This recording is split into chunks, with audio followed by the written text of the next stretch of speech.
আসসালামু আলাইকুম প্রিয় শিক্ষার্থীরা, অনুশীলনী 7.2 এর আজকের পর্বে তোমাদেরকে স্বাগতম জানাচ্ছি।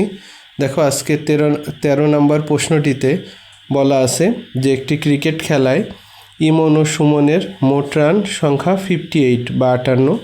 ইমনের রান সংখ্যা সুমনের রান সংখ্যার দ্বিগুণের চেয়ে 5 রান কম। ওই খেলায় ইমনের রান সংখ্যা কত? তাহলে এখানে ক্রিকেট খেলায় দুইজন খেলোয়াড়, একজন ইমন আরেকজন হচ্ছে সুমন, আর চাওয়া হয়েছে ইমনের রান সংখ্যা কত। তোমরা খেয়াল করে দেখো, দুইজনের রান মিলে হচ্ছে 58। তাহলে যেহেতু ইমনের রান চাওয়া হয়েছে, তা আগে আমরা সেটা লিখি যে ধরি ইমনের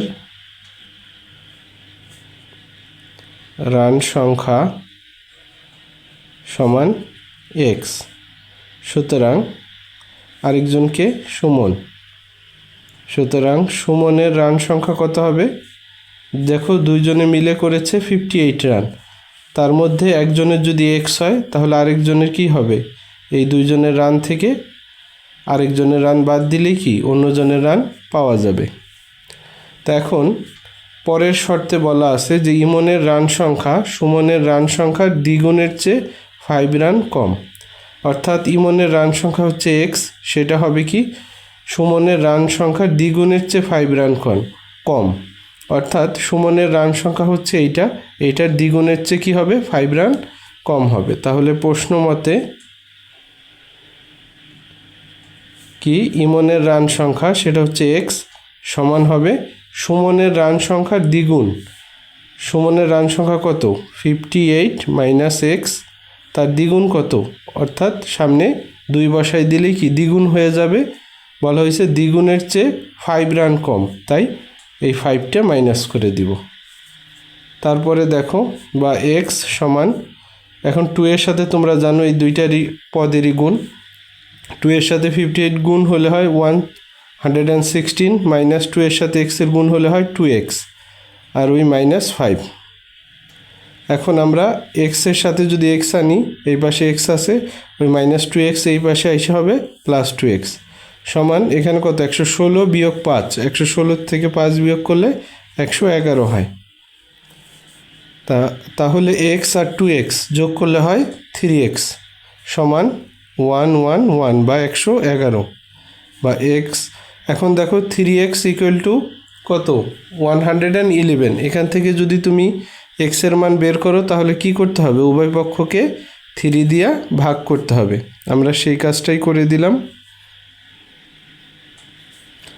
ভাগ করলে দেখো এখানে 3 3 কাটা যায়, থাকে এক্স ইকুয়াল টু, তুমি যদি 3 দিয়া 111কে ভাগ করো, ভাগফল পাবে হচ্ছে 37, মানে 37। ক্যালকুলেটারেই ভাগটা করতে পারবো, আর যারা কাটাকাটি পারো তারা সেভাবেও করতে পারো, অথবা তুমি এইভাবেও ভাগটা করে দেখাতে পারো যে 3 তিরিক্ষা 9, 9 আর 11 হবে 2 হইলে 3 2-এর মধ্যে যায় না, ওই 1 নামাও, তাহলে 3 21-এর মধ্যে যায় 7 বার, 3 7 21, যেভাবে করো। তাহলে এক্সের মান হচ্ছে 37। তা এক্স কী ছিল? এক্স ছিল ইমনের রান সংখ্যা, আর চাইছেও কি ইমনের রান সংখ্যা। সুতরাং ইমনের রান সংখ্যা সমান 37। শিক্ষার্থীরা দেখো, 14 নম্বর প্রশ্নে বলা আছে একটি ট্রেন ঘন্টায় 30 কিলোমিটার বেগে চলে কমলাপুর স্টেশন থেকে নারায়ণগঞ্জ স্টেশনে পৌঁছালো। অর্থাৎ ট্রেনটা কত গতিতে গেল? ঘন্টায় 30 কিলোমিটার বেগে গেল। তারপরে ট্রেনটির বেগ ঘন্টায় 25 কিলোমিটার হলে 10 মিনিট সময় বেশি লাগতো। অর্থাৎ যদি ট্রেনটা 30 কিলোমিটার বেগে না চলে, যদি 25 কিলোমিটার বেগে চলতো, অর্থাৎ 5 কিলোমিটার কম বেগে চলতো ঘন্টায়, তাহলে 10 মিনিট বেশি লাগতো। বলা হয়েছে 2 স্টেশনের মধ্যবর্তী দূরত্ব কত? অর্থাৎ দূরত্বটা আমাদের বের করতে হবে। তাই আগে আমরা ধরে নিই, ধরি 2 স্টেশনের মধ্যবর্তী দূরত্ব। এই ক্ষেত্রে আমরা এক্স না ধরে ডি ধরলে ভালো হয়, কারণ ডিতে দূরত্ব বা ইংরেজিতে ডিস্টেন্স বোঝায়, তাই দূরত্ব বললে তোমরা সাধারণত ডি ধরে নিবে, এটা ভালো হয়। তো এখন প্রথম ক্ষেত্রে দেখো যে ঘন্টায় 30 কিলোমিটার বেগে চলে কমলাপুর স্টেশন থেকে নারায়ণগঞ্জ স্টেশনে যায়, তাহলে লিখবা যে 30 কিলোমিটার বেগে চলে কমলাপুর থেকে নারায়ণগঞ্জ স্টেশনে পৌঁছাতে সময় লাগে কত সেটা বের করবা। আবার 25 কিলোমিটার ঘন্টায় বেগে চলে যেতে সময় লাগে কতটুক সেটা বের করবা। তারপর এই দুইটার পার্থক্য কত, 10 মিনিট। তো প্রথমে ঘন্টায় 30 কিলোমিটার বেগে চলতে সময় লাগে, মানে আমরা সংক্ষেপে লিখলাম কথাটা যে ঘন্টায় ফার্স্টে কত 30 কিলোমিটার বেগে চলতে সময় লাগে কত হবে। তোমরা মনে রাখবা যে সময় বের করতে হলে এই দূরত্বকে কি করতে হবে, কত কিলোমিটার বেগে যায় সেটা দিয়ে ভাগ করলেই পেয়ে যাবা। অর্থাৎ সময় সমান সমান কি, দূরত্ব বাই ঘন্টায় কত কিলোমিটার বেগে যায়। একইভাবে সুতরাং ঘন্টায় এখানে কত, আরেকটা 25 কিলোমিটার বেগে চলতে সময় লাগে সমান, এটা কি হবে তাহলে D/25 ঘন্টা। ঠিক আছে, অর্থাৎ ঘন্টায় 25 কিলোমিটার বেগে গেলে সময় লাগে এত, এবং ঘন্টায় 30 কিলোমিটার বেগে চলতে সময় লাগে এত। তো এখন দেখো ট্রেনটা যখন 25 বা 25 কিলোমিটার বেগে চলে, সেই ক্ষেত্রে কি ওই 30 কিলোমিটার বেগে ঘন্টায় চলার চেয়ে এই ক্ষেত্রে কি সময় বেশি লাগে। তাহলে বেশি সময় লাগে কখন, যখন এইভাবে চলে, অর্থাৎ 25 কিলোমিটার বেগে চলে। তো সেই ক্ষেত্রে এক্ষেত্রে 10 মিনিট বেশি লাগে, এই ক্ষেত্রে 10 মিনিট কম লাগে। অর্থাৎ প্রশ্ন মতে বেশি লাগে কখন, যখন ঘন্টায় 25 কিলোমিটার বেগে চলে তখন কি 10 মিনিট বেশি লাগে। তাই তুমি লিখবা D/25 মাইনাস D/30 সমান সমান 10/60। এখন অনেকের প্রশ্ন হতে পারে যে স্যার পার্থক্য তো 10 মিনিট, তা আপনি 10/60 কেন লিখলেন। দেখো এখানে 10 কি মিনিট, আর এগুলাকে কি আমি ঘন্টাতে রূপান্তর করছি। তোমরা জানো যে 60 মিনিটে, খেয়াল করো 60 মিনিট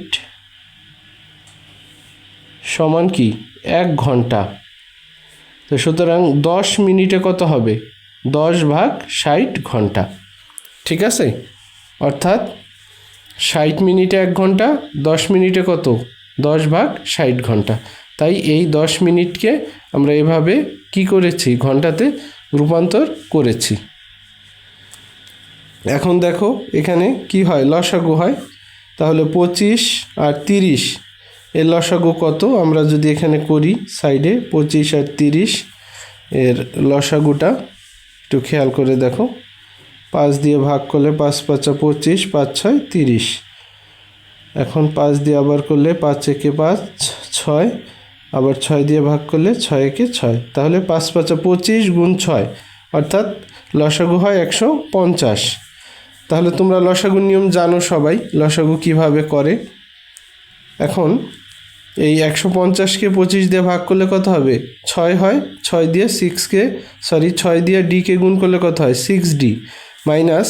এখন 150কে তুমি 30 দিয়ে ভাগ করলে ভাগফল হয় 5, 5 দিয়ে ডিকে গুণ করলে 5D বা 5D হয়। আর ওখানে দেখো 10/60, আমরা পরে কাটাকাটি করি। 6D থেকে 5D গেলে কি একটা D থাকে, আর নিচে থাকে 150। আর এখন 10 দিয়ে যদি 60কে কাটাকাটি করো কত হয়, 6 হয়, আর উপরে থাকে হচ্ছে 1, তাহলে 1/6। এখন আর গুণ করলে কত হয়, D × 6 কত হয়, 6D সমান 150 × 1, 150, বা D = কত হবে, 150/6। কারণ D এখানে আরেকভাবে তুমি করতে পারো, যেহেতু এখানে D এর সাথে 6 আছে, তাই উভয় পক্ষে 6 দিয়ে যদি ভাগ করো তাহলে এই 6 কাটা যাবে, থাকবে ডি সমান 150কে তুমি 6 ভাগ করলে কত আসবে 25। সুতরাং ডি সমান সমান কত 25 কিলোমিটার। তো চাওয়া হয়েছিল 2 স্টেশনের মধ্যবর্তী দূরত্ব কত, তাহলে দূরত্ব আমরা ডি ধরেছিলাম, তাহলে 2 স্টেশনের মধ্যবর্তী দূরত্ব ডি সমান সমান 25 কিলোমিটার। এটাই হবে উত্তর। শিক্ষার্থীরা দেখো 15 নম্বর প্রশ্নে বলা আছে একটি আয়তাকার জমির দৈর্ঘ্য প্রস্থের 3 গুণ এবং জমিটির পরিসীমা 40 মিটার। জমিটির দৈর্ঘ্য ও প্রস্থ নির্ণয় করো। তোমরা জানো যে আয়তাকার জমি হয় কীরকম, এই আকৃতির, অর্থাৎ একটা বিস্কিট বা একটা বেঞ্চের মতো। তোমরা জানো এই দুইটা হচ্ছে দৈর্ঘ্য আর এই দুইটা হচ্ছে প্রস্থ। এখন চিন্তা করো, বলছে আয়তাকার জমির দৈর্ঘ্য প্রস্থের 3 গুণ, অর্থাৎ এই দৈর্ঘ্যটা হচ্ছে এই প্রস্থের কি 3 গুণ। তাহলে আমরা যদি ধরে নেই যে ধরি জমির প্রস্থ সমান এক্স মিটার ধরে নিলাম, তাহলে প্রশ্ন মতে কি যে জমির দৈর্ঘ্য হবে কি প্রস্থের 3 গুণ। সুতরাং জমির দৈর্ঘ্য সমান কত 3 ইন্টু এক্স মিটার সমান সমান কত 3 ইন্টু এক্স করলে কত হয় 3x মিটার। ঠিক আছে, তো এখন পরবর্তীতে দেখো বলা হয়েছে যে জমিটির পরিসীমা 40 মিটার। এখন পরিসীমা কি, পরিসীমা হচ্ছে দেখো এই আয়তক্ষেত্রের বা আয়তকার জমিটির কয়টা খণ্ড আছে, 4টা খণ্ড। এর মধ্যে এইটা আর এইটা হচ্ছে দৈর্ঘ্য, অর্থাৎ দুইটা দৈর্ঘ্য, আর এটা হচ্ছে প্রস্থ। তাহলে এখানে আয়তকার জমি রয়েছে 2টা দৈর্ঘ্য এবং 2টা প্রস্থ। এই 2টা দৈর্ঘ্য আর 2টা প্রস্থ যোগ করলে যা পাওয়া যায় সেটাই হচ্ছে কি এই জমিটির পরিসীমা। তাহলে সুতরাং আমরা লিখতে পারবো, সুতরাং জমিটির পরিসীমা সমান কি হবে 2 ইন্টু কত দৈর্ঘ্য যোগ প্রস্থ। কেন দেখো একটা আয়তকার জমিতে 2টা দৈর্ঘ্য থাকে আর 2টা প্রস্থ থাকে।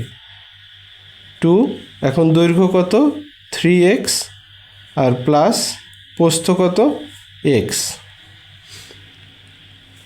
তাহলে 2 ইন্টু 3x আর x যোগ করলে হয় 4x।